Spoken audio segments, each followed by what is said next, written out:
Today's meditation is about self-worth, but before we get into that, I want to ask that you please subscribe to my channel. It takes money and time to create these videos, and YouTubers depend on their subscriber count to earn money. You need at least 1,000 subscribers before YouTube will even consider paying you, and I can't get past 32. Subscribing is free. You just click a button. You won't even notice a difference, but it will help me greatly. Now on to the meditation.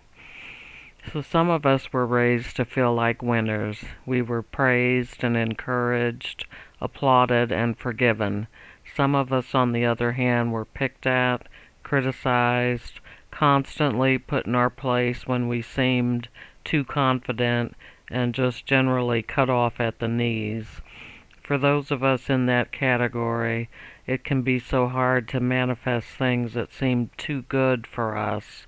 We've been cut down, betrayed, or hurt so many times that we feel like we're not good enough, smart enough, or whatever enough to deserve nice things. We want nice things, we pray for them repeatedly, but they never manifest. We're hard workers and good friends who honor our parents and respect the elderly. We're devoted parents and loyal siblings, but somehow we continue to finish last. Is it because something is wrong with us? Does God not love us? That's what we suspect, right? It's what we've always believed because of things that happened in our youth. And any criticism or ridicule we received outside our upbringing was just proof that our parents or guardians were right. We'll never amount to anything. Last night I dreamed about a beautiful house. I fell in love with it at first sight and thought of it as my dream house. In the dream, my mother was still alive. When I took her to see the house, she told me that I had no business with a house like that. It was way out of my league, and even if I could ever afford it, it was far too nice for me. Shortly after I woke up, I joined a Facebook group for empaths. The first post I saw was about worthiness and how the lack of self-worth can inhibit our ability to manifest good things because of our doubt. Remember, faith is a big part of manifestation. We can have all the faith in the world when it comes to spirit, but if we feel unworthy of what we're asking for, we're sabotaging our own good fortune. Now that that is clear, it's time to convince ourselves that we deserve what we want. I've tried to do this by thinking of all the assholes who are successful and prosperous. They generally feel deserving because they can't see their own faults. But I hate being negative and judgmental, so that never really works for me, even when it's true. Sometimes we have those moments when we know we deserve better than what we currently have. But when we ask for and try to manifest more, we worry that any good we receive will be offset by something bad. For example, I'll get that beautiful house, but someone will break in and murder me. Or I'll get that car, but someone will sideswipe me and total it. That's how we think when we feel unworthy. Or we feel guilty for wanting more when so many people in the world have so little. According to an article in Psychology Today, dated October 3rd, 2013, writer and psychologist Suzanne Lockman said, "Work on giving yourself a break for failing to achieve all the expectations that you, or society, or your family, friends, and partner think you should have achieved up to this point. This only works when we recognize that other people made it impossible for us to achieve because they put us down so much. They seriously screwed us over. There's no way, at least not in my mind, that a person can be a winner at the big things in life when they've been raised to feel like a loser. Oh, we may reach a certain level of success to prove our doubters wrong, or we may excel at sports or in the looks department, But when it comes to the stuff that we deeply, truly value, the things that feel big to us, those things seem to escape our grasp. And before you know it, you're 63 years old, waking up from a dream about your mother making you feel unworthy because you truly don't live in your dream house. Why is this? Because when you're made to feel unworthy, you don't make a big deal of the accomplishments that you should take pride in. It almost feels like it must have been easy if you were able to pull it off. You have a kind of, yeah, whatever attitude about it. Yeah, I did that, but I still can't get a date. I've done research on this subject trying to help myself. I've read a lot about self-compassion and forgiving the people and circumstances that basically ruined me in my mind. In my journey of self-discovery, I've gone from shock to sorrow and from rage to compassion, yet I still feel like a loser compared to others. And we know damn well that suffering doesn't make us worthy. There are too many successful people who haven't dealt with anything worse than a parking ticket. Deep down, I believe that Spirit does love us all. We're just here to bump our heads and learn. So what's left? Well, there's a meditation from Ernest Holmes that boils down to this. We're not bound by our mistakes or any wrongs done against us. The universe holds nothing against us. Spirit doesn't see the things we ask for as big or small. It's all equally easy for the divine to manifest. So, we ought to leave the past in the past and feel the freedom of starting fresh. And if by chance you're still holding on to things, Spirit may send you a dream to remind you that you need to stop it.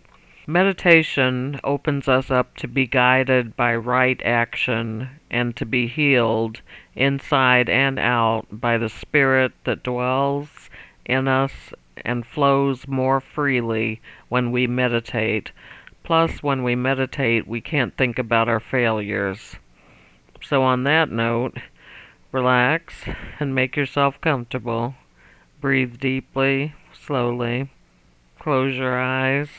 Relax your shoulders. Go limp and fall into the gap between thoughts.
Now it's time to open your eyes and return to the world around you. If you enjoyed this meditation, please subscribe to my channel for upcoming meditations created specifically for African Americans. Thank you for joining me and enjoy the rest of your day. Namaste.